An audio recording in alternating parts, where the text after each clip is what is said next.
There are many things that can sway someone's opinion on a game. A deal breaker for one might be what makes the game for another. For me, whether or not I enjoy a game really boils down to 5 main sections: characters, story, exploration, combat, and music. Not necessarily in that order. Without further ado, let's get into my thoughts about Final Fantasy II. Just to make sure everyone's on the same page, Final Fantasy II is this guy, not this guy. I'm pretty sure we're all relatively clear on that point, but once in a while it still gets brought up. While Cecil and company do have the original claim on the Final Fantasy II title in the West, it's actually the 4th game in the series and won't be covered until later on. So, for everyone in the back, Firion, yes. Cecil, no, not yet. Before even getting into the actual game, I have to mention just how hype the opening movie is for the PSP version of this game. Like, holy, seeing our 3 main characters running through their burning town, fear written so plainly on their faces to the point where I feel afraid for them. And then, geez, Leon and Firion tag teaming to take down some of the Empire soldiers, that was so cool. I have to play the game now. So, getting right into it, much like its predecessor, the game kinda tells us what's going on up front. There's this Emperor guy from Palamisha who's been going around and destroying towns and killing people and being an all-around menace. He comes to the town of our 3 main characters, Firion, Maria, and Guy, and pretty much knock them on their butts. Luckily, before we can succumb to our wounds, we're picked up by the rebel army, who are stationed in a remote town called Altair. Psst. Hey, I just want to mention, we're already doing better in the character department. Like, what? They have names, and 2 of them are related? And they know each other from before? Presumably? I didn't say we were doing much better. Anyways, we try to join the rebel army, but Hilda, the leader, and Princess of Finn won't let us because we're too baby or something. Whatever. Because she feels bad that we're all orphans and Maria's brother Leon got stolen away, she teaches us the code word of the rebel army, Wild Rose, which will supposedly give us the ability to live comfortably in Altair. This is our introduction to a system used in the game that I call the key phrase system. Essentially, we're able to learn important words and phrases and ask other characters said key phrases to learn more information. Which sounds really cool, and actually pretty fun, in theory, but more on that later. Of course, regardless of what the smart course of action is, our heroes need to save Leon, so we're given a tidbit on where he is, and off we go!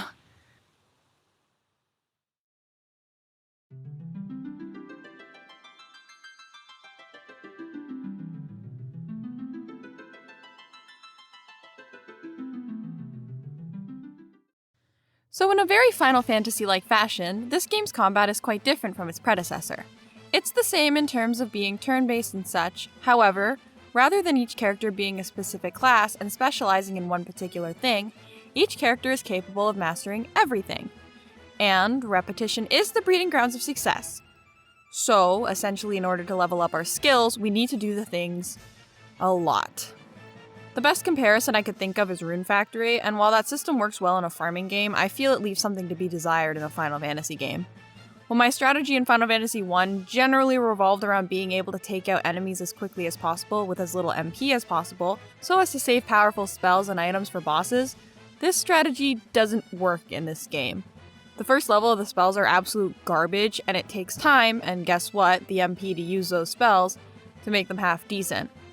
As such, it's also difficult to move into new weapon groups once you have an established one because of the leveling behind it. This sort of leveling system leads to inflexibility in what your characters are capable of. Furthermore, rather than feeling the satisfaction of taking down powerful enemies, it's actually more effective to grind spells and equipment levels against the weakest enemies. There's also a way to grind your HP by hitting your own party members.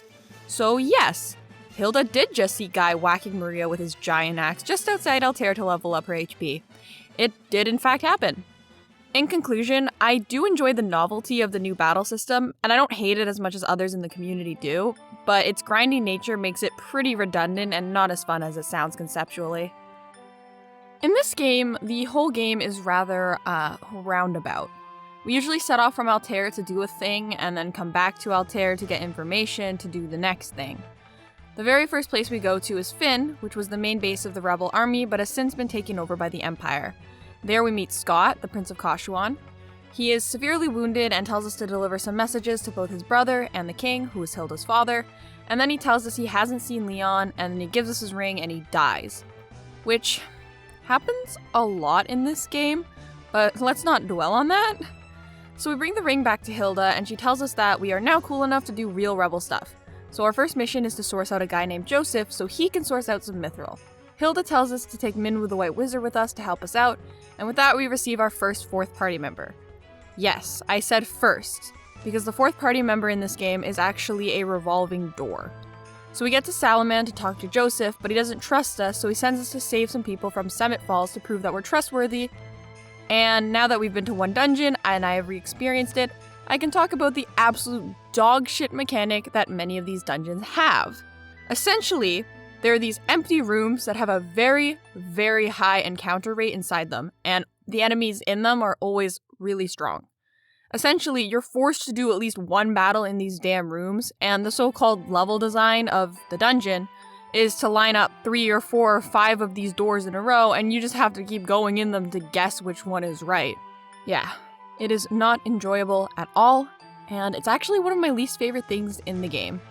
Continuing on this negative rant, I feel as though we see some of the flaws in the key phrase system very early on in the game, and this dungeon would probably be the prime example. Despite saving the slaves and his daughter, all Joseph does in response is send us back to the cave to find the mithril. That's all the information we glean from the quest he told us to do.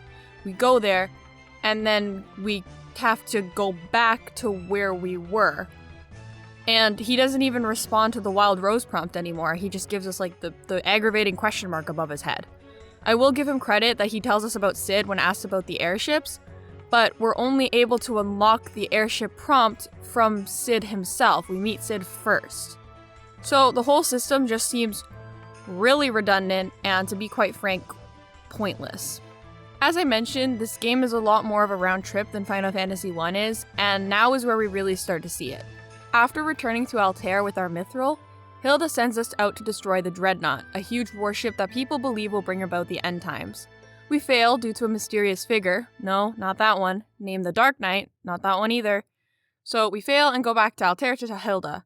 On our way back, we see for ourselves the carnage left behind in the wake of the Dreadnought in the destroyed towns. And I will say that I actually do really enjoy the political-driven Final Fantasies, like Tactics, Final Fantasy XII, and even Final Fantasy XIII. So it was cool to see such a radical shift in like the 4 Warriors of Light shtick from Final Fantasy I that kind of led to those later games. So that's a point in 2's favor. Then we're back to the back and forth again.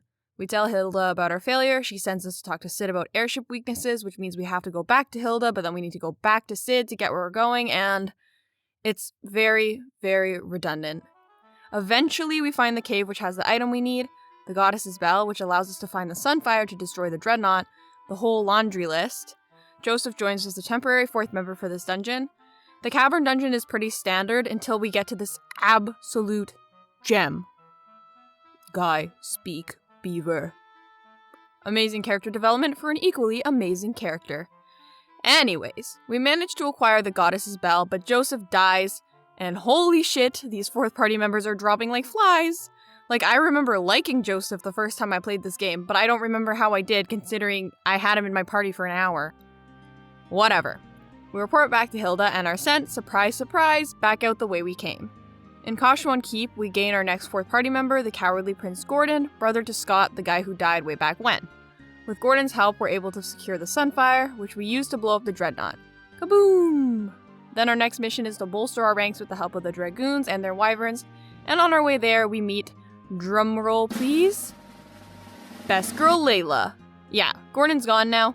He's not dead, he's just busy running the army now because the king died or something. So we're back to fetch and return. We head to the Dragoons and do our thing there, then head back to Altair, then we go to the Colosseum to rescue Hilda, and so on and so forth. Eventually we start actually fighting against the Empire. We take back the city of Fynn, then are sent out to retrieve the Ultima Tome. We get it after a very, very long process involving masks or something. Oh yeah, and Minwu dies. And then we finally come back to find the Emperor is controlling a cyclone that has killed almost everyone. Like, you can't even enter most of the towns anymore, they're completely destroyed. That isn't too focused on though, so we enter the cyclone and kill the Emperor in the most anticlimactic, obviously fake out fight ever. I mean, he doesn't even get his own theme or anything, like it's so obviously staged. So, we're all celebrating when, surprise! The Dark Knight, aka Leon, aka Maria's brother, has declared himself Empire, and they're still fighting us. So in order to get to Palamisha, where the Emperor is, we need an airship. We borrow Sid's, but I guess it really isn't borrowed because he dies right after giving it to us. I don't know about you guys, but these deaths just aren't hitting anymore. We climb to the top of Palamisha and find Leon sitting on his throne. He spouts off some jargon and then, haha, the Emperor is actually alive, or undead? He says he came back from hell, so undead, we'll go with that. Ricard dies here, by the way. Anyways, now Leon's back with us because we have a common enemy. We enter hell through the Jade Passage and fight our way through Castle Pandemonium, which was honestly the most hyped part of this game, largely due to the music. The Empire falls and the world returns to peace. Our heroes, minus Leon, embrace the world of peace and live together again, with a promise from Furion to see Leon again. So, once we beat the main game, we gain access to a little segment called Souls of Rebirth. Essentially, our fallen companions, Scott, Minwoo, Joseph, and Ricard, wake up in what we think is the Jade Passage. We travel to Castle Pandemonium. A different version of the Emperor awaits us at the top of Pandemonium, and he tried to convince us that we're really in heaven. He's lying, of course, so we kick his ass, and this battle is actually happening at the same time as Furion and companies. By killing both versions of the Emperor, we're able to successfully win the war. The 4 dead ones are able to pass on, and the Empire lives on in peace once more. Sounds short and sweet, right? Yeah, it was a 5-hour grind. The whole time I was doing it, I was hearing Luxord from Kingdom Hearts saying, "The grind continues." I think the biggest reason that Souls of Rebirth kind of sucked for me was because I had little to no emotional investment in any of the characters, considering the 4th party member slot was a revolving door. And I will add, because I knew the characters were going to die while I was playing the base game, I didn't bother to build any of them, which definitely hurt me in the long run. However, I will say the end part, when they were saying goodbye to all their loved ones, did get me in the feels, so I guess I did care a little. So, now that all that boring story shenanigans is out of the way, it's time to talk about the music again. So, I will admit that this game will probably be the most negative I ever talk about the music in this series. A lot of the tracks from this game were either taken or inspired from Final Fantasy I, such as the town theme, the prelude, etc., etc., and some of the new tracks were actually bad.